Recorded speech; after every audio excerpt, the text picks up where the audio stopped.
Okay, so I think we can start with a question posed yesterday, right after we finished the final session, which is the following.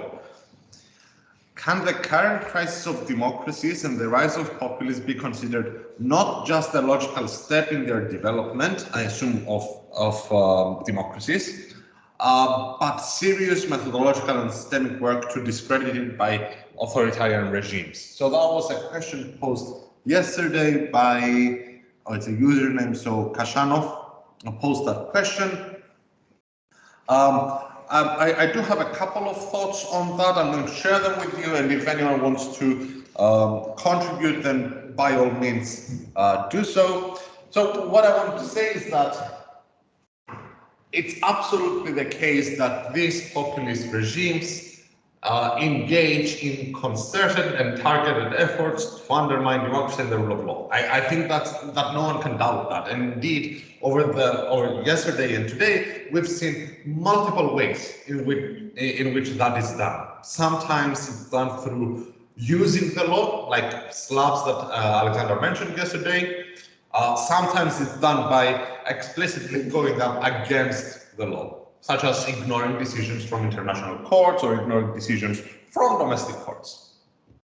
So I think it's absolutely correct to say that they are taking certain actions that lead to the decline of the liberal democratic system. But I also think that the reason why, excuse me, they are in position to take those actions in the first place are some fundamental structural shortcomings of those liberal democracies. And the reason why in yesterday's session, for instance, I placed emphasis on those structural shortcomings is because, as we're seeing with Hungary and Poland, unless those structural shortcomings are dealt with, it's extremely difficult to go back. And that's why, in my view, there are certain shortcomings of democracy linked with exclusion of political participation, linked with the undermining of the position of minorities and so forth, that lead to animosity within the community, which eventually leads to the rise of populist actors. And so, even though I don't think we should discount what those populist actors are doing, I also think that we should be very careful about the ways in which our liberal democratic systems come with certain shortcomings that, unless they're dealt with, might eventually lead to that same situation, that same rise of populism. So these are my thoughts on that. I don't know if anyone else has anything to say on it, or if the person who posed the question would like to come back on that, maybe expand on it or clarify any further thoughts they might have on it.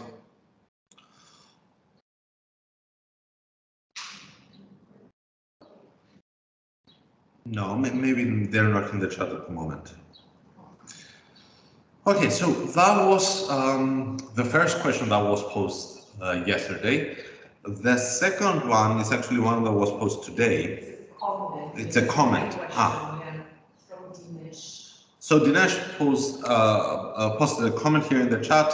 Corruption is associated much with elitists, and elitists are always been into capitalist corporate culture. So in this sense, an elitist being a part of populist culture, does it mean that in populist governmental rule, populists are prone to safeguard or protect the corrupt elites, capitalist businesses supporting their rules?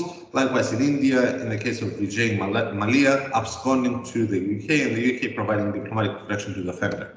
So I suspect what Dinesh is pointing at here is that populist actors tend to offer protection to people who keep them up in power, even if those people are extremely corrupt. I think that's kind of the gist of Dinesh's point. This is what Claire also addressed. Which I think is what Claire has pointed out, that where in those cases that there is such widespread corruption, it is in the interest of the populist ruling party, let's say, to protect those interests precisely because they entrench their power. So if the goal of a populist regime is to maintain its grip on power, then perhaps protecting corrupt businessmen, for instance, is the way to achieve that. And I can see that Claire in the chat, so if he has anything to add on that, or if he has any further comments, then Claire, please go ahead. Yeah, thank you, Andreas, and thank you to the questioner.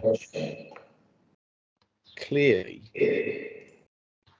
corruption begets corruption, and both flock together. In practice, that means that corrupt people tend to cooperate with one another in a self-perpetuating cycle. So it's hardly surprising that corrupt elites cooperate with other corrupt, whether those other people are within or beyond the elite question. Democracy has a number of mechanisms for dealing with this. A good example is provided by the United States Constitution as amended after the death of President Roosevelt, which places an 8-year cap on anybody holding the office of president. I understand the Republic of Cyprus has introduced a similar measure in recent years, and indeed, I think our universities published an article on that constitutional reform in the Republic of Cyprus. So that is a simple example of how democracy can limit the damage that can potentially be caused by any particular person who is corrupt. And I'm not saying the Republic of Cyprus who's held executive office is corrupt. I'm just making the general point here that democracy has mechanisms for ensuring that if somebody is corrupt in executive office, their presence there is limited to a certain number of years. Now, not all countries have a cap on the number of years that a president or prime minister can hold office. I mean, in the United Kingdom, we don't have such a limit, but we do have regular elections every 5 years. So at least the people, as a collective whole, voting in elections can have a say in anybody who is or is deemed to be corrupt. But clearly elections are not enough, neither are constitutional caps on the number of years anybody can hold executive office. So the question arises as to what other mechanisms can be introduced or improved with the state of affairs that Dinesh has raised. Now, it takes a Marxist perspective, which I certainly don't, but if one takes a Marxist perspective, then the way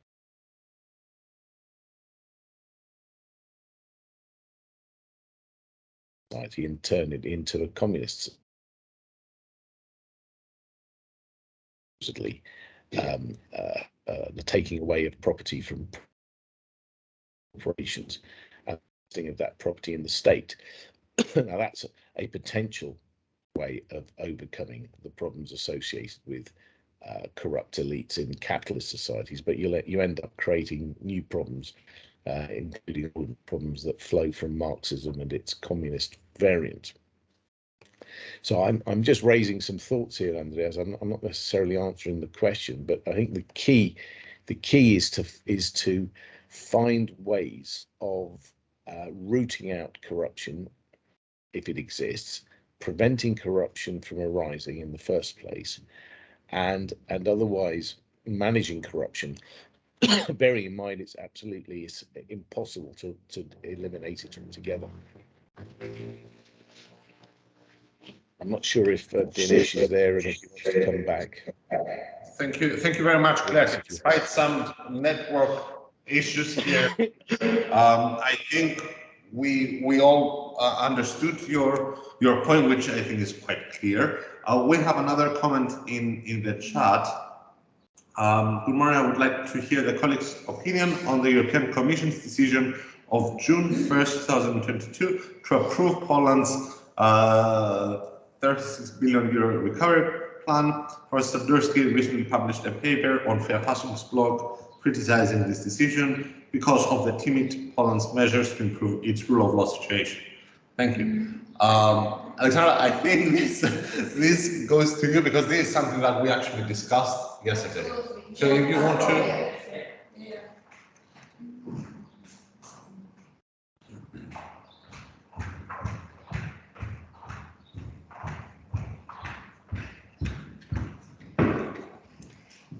Hello, hi, and thank you for this question. Well, yes, among human rights and rule of law defenders in Poland, there was a wave of very mixed feelings, with perhaps most of them being very negative or depressing feelings concerning the decision of the European Commission and the visit of its president to Poland and signing the documents. And all these feelings are expressed, or have been well expressed by Professor Sadurski in the mentioned entry to Verfassungsblog. But there is still hope, I would put it this way, because at the same time, the EU Commission says that no money and no funds will be allocated and given to Poland before these milestones, these conditions of improving the rule of law and the independence of judiciary situation in Poland will be implemented. So the government managed to propose, or this was initially the proposal of the Polish president, of the new law amending the law on the Supreme Court and some other issues concerning the judiciary. And while there was the visit of the president of the European Commission in Poland, this law was still being under consideration in the upper chamber of the Polish parliament, that amended it extensively, and as the opposition actually could enforce its proposals to amend this law, there was a chance that the Polish Parliament would then accept them, and that the final product, I mean the final law, will really introduce the needed chances. But 2 days ago, on Thursday, same Polish Parliament just damaged the law again, and didn't agree with the amendments proposed by Senate. So now the law will go for the signature of the Polish president.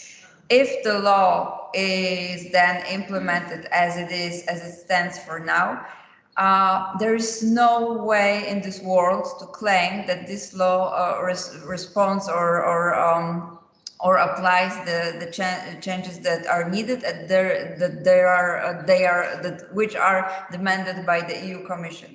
So then there is another stressful moment if the EU Commission will openly say that this law doesn't meet the criteria and doesn't remedy the situation. So and thus no funds will be allocated to Poland.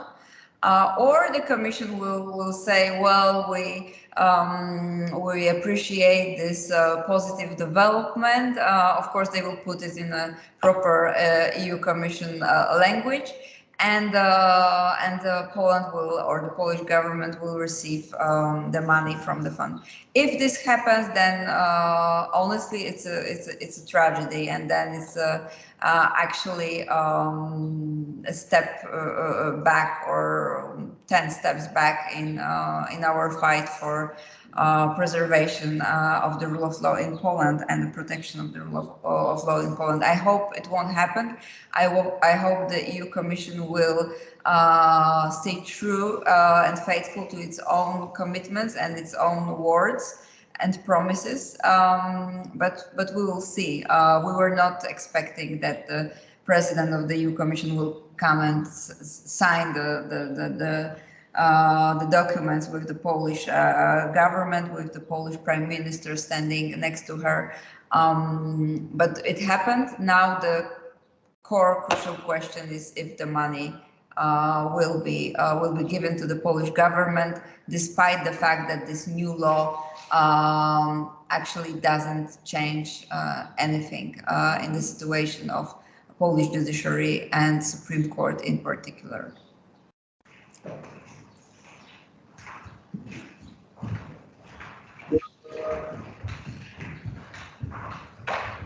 Thank you very much, Alexander, for those comments. Is there anything anyone else would like to raise at this point? Any questions or any further comments?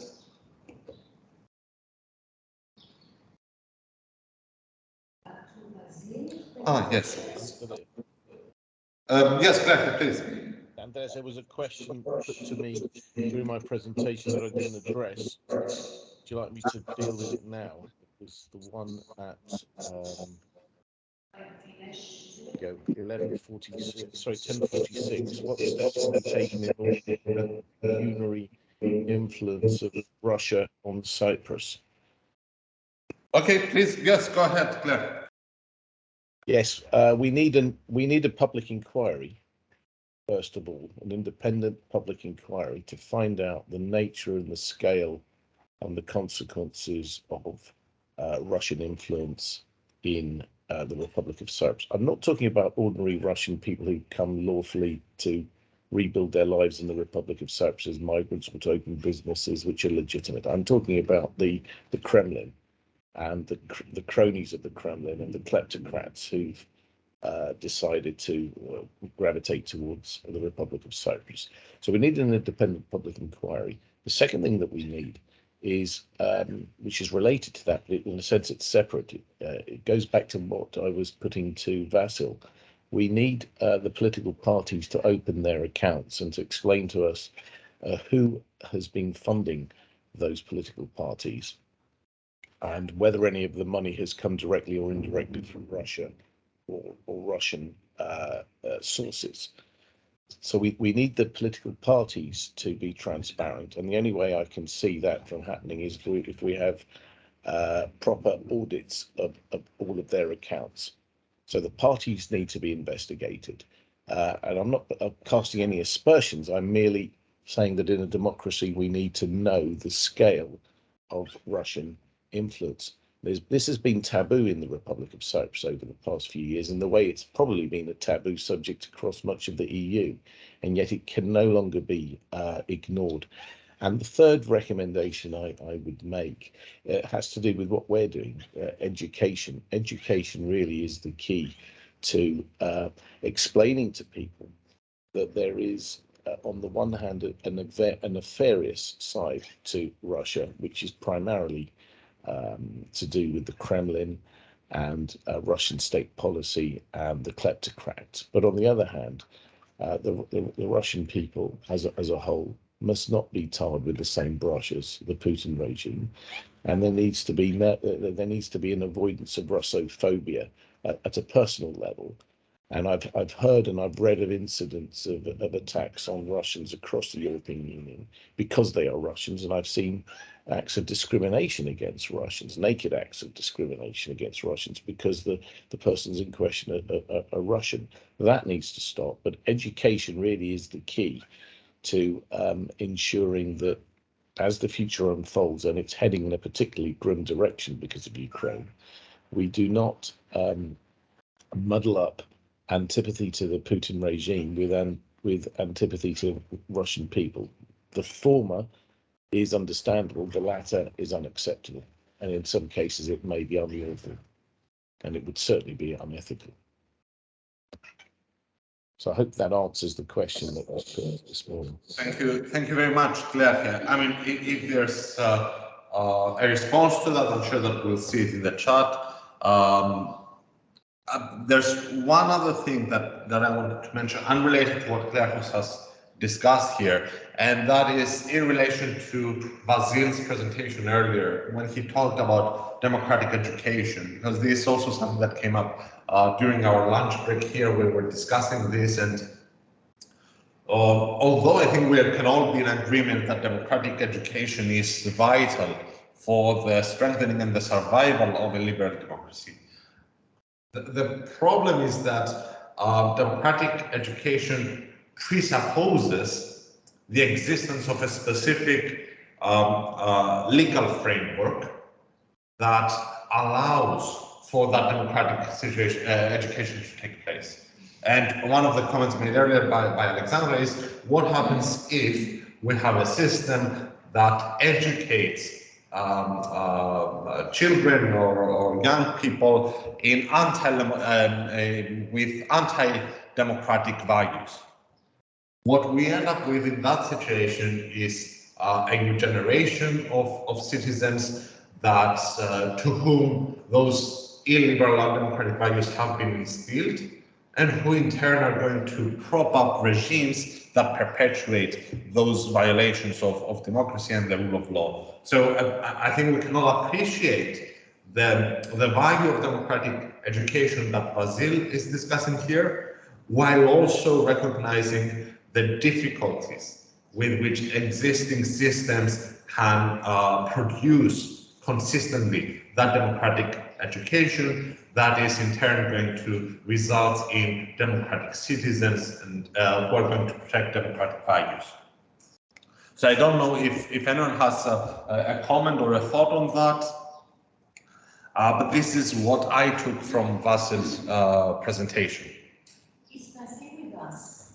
Yes. Maybe we can give the floor back to him. Of course, yes, Vasil, please. Yeah, okay. I'd like to go on with your idea, which you presented, what the problem, how to arrange this democratic education in these countries.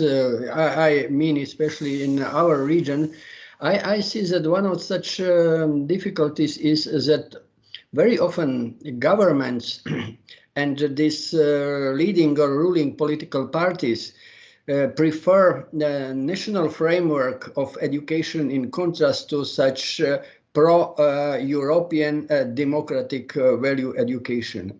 That, for example, it's not such strong effort within, in my opinion, within these countries in Visegrad 4 group to present much more usefulness and necessities of these pro-European democratic values in contrast to perhaps these national traditional values following the past centuries. Because in many cases, especially nationally oriented political parties, is much more useful and necessary to present the national history, the famous heroes or something similar, but not the same effort is focused on this pro-European, pro-democratic values, which could be useful also in this context. I mentioned at the end of my presentation, in the context with this war in behind of our eastern borders, because really, due to the membership in EU, in NATO, not just I don't think that just like membership is enough for our and generally for these European countries, but especially the basis following Marta Nussbaum's idea is especially these democratic values, which are fundament of EU cooperations, EU democratic regimes, in contrast to this, for example, Russian educational system or Russian efforts how to arrange these political processes in Central and Eastern Europe. And I think that it's one of the weak point of this educational system, that they don't focus the same level or same attention to this pro-European democratic and especially civic values, in contrast to, for example, conservative moral values. I mentioned this Polish anti-abortion law. Also, in Slovakia, is many permanently each. How often perhaps per 2 or 3 months this conservative Christian coalition presented a new proposal of law limited abortions or other in fertilization in vivo fertilization issues and so on. So really, it's dangerous to keep inside our borders, our cultures, without strong effort to find space for mutual cooperation, including also in cultural and ethical issues. It's my opinion. Thank you very much, Vas. I think that makes perfect sense. So would anyone else like to either raise a new topic or carry on from those we've already heard, or any other thoughts related to what we've discussed over these couple of days? Either in the chat or you can activate your microphone and ask any question you may have. Something, but afterwards, if you have it now, Yeah, give a chance to everyone to speak. Okay, well, the floor is open. Then, let me see if I can read this. Thank you, Andreas. Thank you, everyone. Well, I just wanted to reflect on on what we have achieved throughout these 2 days, and more generally to reflect on what we have achieved throughout these 3 years, because the EU POP Jean Monnet module is coming to a close very soon. August will be the last month of its existence, at least under the terms of the grant agreement with the European Union. We are hoping, to continue the work of EU POP rolled into the sense of excellence, PROLEF. But I wanted perhaps to offer reflections on lessons we have learned across this process, and new friends we have made, and new acquaintances we have made, and new problematics. But I wanted to start and see whether some of you or some of us could share their lessons, or any lesson they would draw from yesterday and today. So if anyone has something to say as to what it is that they will take home with them, or take away with them, if there is anyone.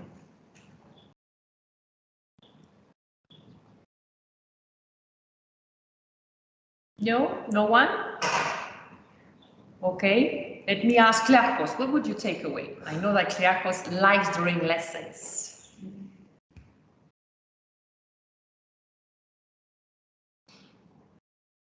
But maybe Klearchos cannot talk now.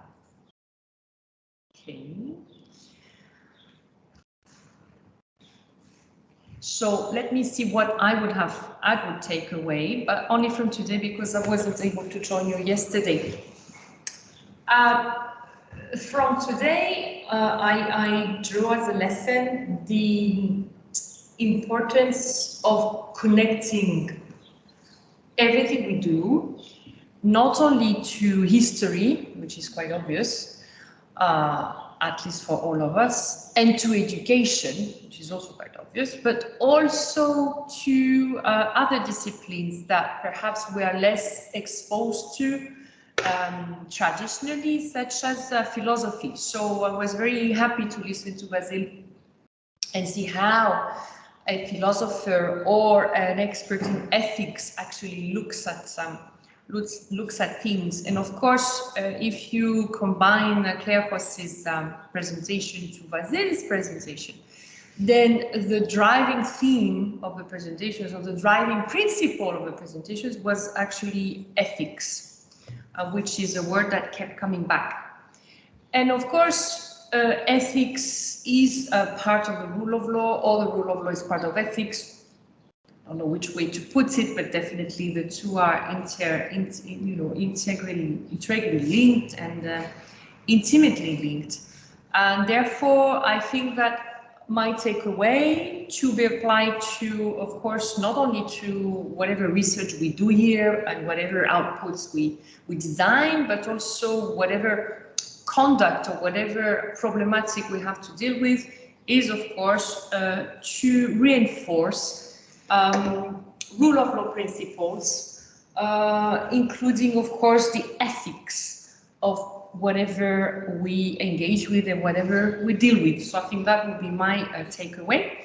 And that is applicable to EUPOP, which is basically a project where we have been looking at multiple aspects of populism, and perhaps not realizing when we started 3 years ago where that would take us.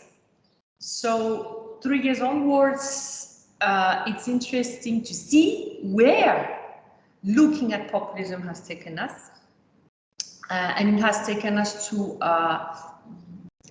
interdisciplinary boundaries, looking at various issues and diverse issues reflected in yesterday's presentations and today's presentations. And of course, helping us to formulate what is to come next.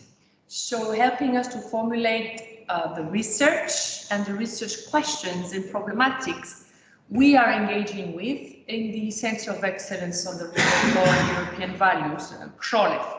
So for us, this 3-year journey was a very interesting journey into time, into history, into philosophy, and into, well, yes, into who we are, where we come from, what do we want society to be, and how do we perceive society. So this is actually something that I hope is well reflected in the diversity of all the outputs of EUPOP, which you can find on the website. I think that, you know, we have made the best use, in inverted commas, of the pandemic we could. In other words, we have increased the number of outputs available for viewing by anyone. So everything we have done in the past 2 years is fully and openly and freely accessible to everyone on the website. And this is also true of the journal, the Interdisciplinary Journal of Populism.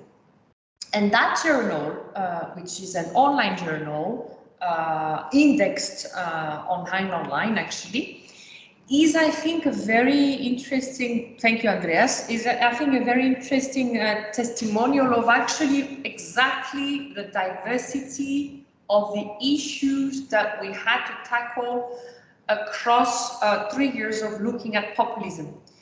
And we were very happy to receive multiple contributions from political scientists, for example, but of course from philosophers and historians and anthropologists and geographers, but also from people who are more into data and more into empirical analysis, which makes it very, very interesting and very interdisciplinary. So that's what I wanted to say, that we're very happy to have, you know, had all of you with us, and also that we will be in touch with the Center of Excellence. So we will basically, you know, contact whoever has given consent to continue our work. And we also, of course, welcome and thank all our speakers across all the 3 years, and especially, of course, today and yesterday, for their time and efforts. I mean, some of you have been extremely, you know, supportive. from the very beginning of what we will do. Others we have met in the process, and this is probably the best takeaway of the whole project. I don't know if Andreas, you would like to say a few more words of finalization. Yes, to conclude, just a couple of things. I'm not going to talk for long. I just want to say that those years that we've done the EPOP project have been quite enlightening, because we have seen the various ways in which populism might operate, and the different facets of populism, and the various ways in which some facets of populism engender and reproduce threats to the rule of law and to democratic values. And it was also very enlightening to see how many speakers from different disciplines and from different countries have come together for this project to share their own experience, to share their own perceptions of the populist threat within the European Union, and to share with us the ways that they think we can act, we collectively as the European Union, or we nationally as citizens of a member state of the European Union, to safeguard democracy and the rule of law. So I'd like to thank everyone for joining this summer school and for following our activities for the past 3 years. If someone hasn't completed their consent form, please do so as soon as possible and return it to me. And thank you very much for joining us. Bye, everyone. Bye-bye.